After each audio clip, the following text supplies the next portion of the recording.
Tom Horn, a figure of controversy and intrigue in the annals of the American West, straddled the line between lawman and outlaw, leaving behind a legacy steeped in myth and contradiction.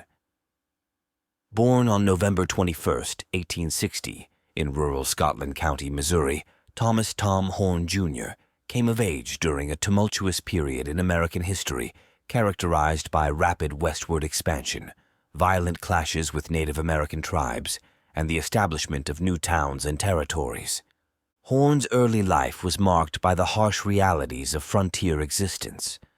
Raised in a farming family, he learned the skills of horsemanship, hunting, and survival from a young age. These skills would later prove invaluable as he navigated the diverse and often dangerous landscapes of the West.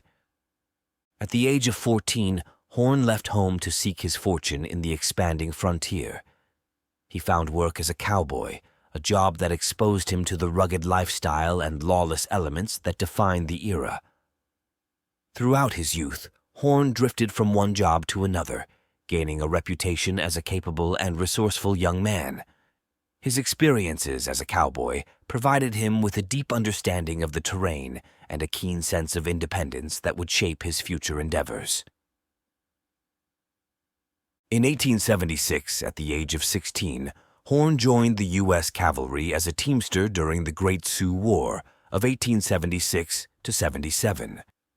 This experience introduced him to military discipline and further honed his skills as a horseman and marksman. However, Horn's time in the military was cut short when he was discharged after just 6 months due to illness. Following his discharge from the military, Horn returned to civilian life and continued to pursue various occupations. He worked as a scout, tracker, and guide for several government agencies and private enterprises, including the U.S. Army, the Office of Indian Affairs, and the Pinkerton Detective Agency. It was during this period that Horn began to establish a reputation for his exceptional tracking skills and his ability to navigate the remote and rugged terrain of the western frontier. In 1886, Horn joined the Pinkerton Detective Agency, one of the most prominent private detective agencies in the United States at the time. As a detective, Horn was involved in numerous high-profile cases, including investigations into train robberies, cattle rustling, and labor disputes.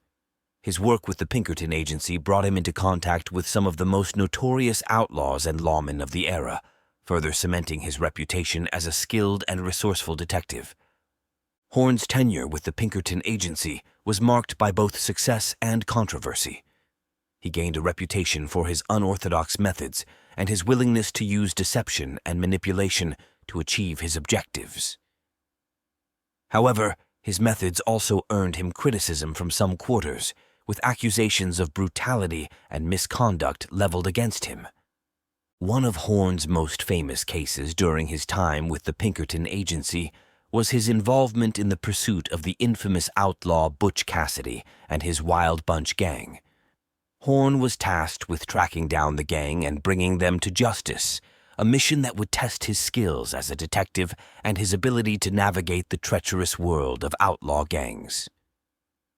Despite his successes as a detective, Horn's career with the Pinkerton Agency came to an abrupt end in 1894 following an incident in which he was accused of using excessive force during a labor dispute in Colorado. The controversy surrounding the incident tarnished Horn's reputation and led to his resignation from the agency. Following his departure from the Pinkerton Agency, Horn embarked on a new chapter in his life as a freelance detective and adventurer. He continued to work as a tracker and guide, offering his services to ranchers, government agencies, and private individuals seeking to navigate the often lawless and unpredictable frontier. However, Horn's life took a dramatic turn in the early 1900s when he became embroiled in a series of events that would ultimately lead to his downfall. In 1901, Horn was accused of the murder of a 14-year-old boy named Willie Nickel in Wyoming. The case against Horn was based largely on circumstantial evidence and conflicting witness testimony, but he was ultimately convicted and sentenced to death. The trial and conviction of Tom Horn sparked widespread controversy and debate, with many questioning the fairness of the legal process and the reliability of the evidence presented against him.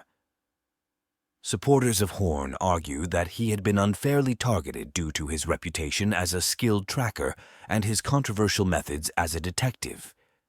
In the years following his conviction, Horn maintained his innocence and sought to appeal his case through legal channels. However, his efforts were ultimately unsuccessful, and he was executed by hanging on November 20th, 1903, at the Wyoming State Penitentiary in Rawlins. The execution of Tom Horn marked the end of an era in the American West and brought to a close the life of a man who had become a symbol of the complexities and contradictions of the frontier. In death, Horn's legacy continued to be a source of fascination and debate, with historians, writers, and filmmakers continuing to explore his life and the events that shaped it. Today, Tom Horn remains a controversial and enigmatic figure in Western history, remembered for his skills as a tracker and detective, as well as for the circumstances surrounding his conviction and execution. His life and legacy serve as a reminder of the harsh realities and moral ambiguities of the American frontier, where lawmen and outlaws often found themselves navigating a world defined by violence, lawlessness, and the pursuit of justice.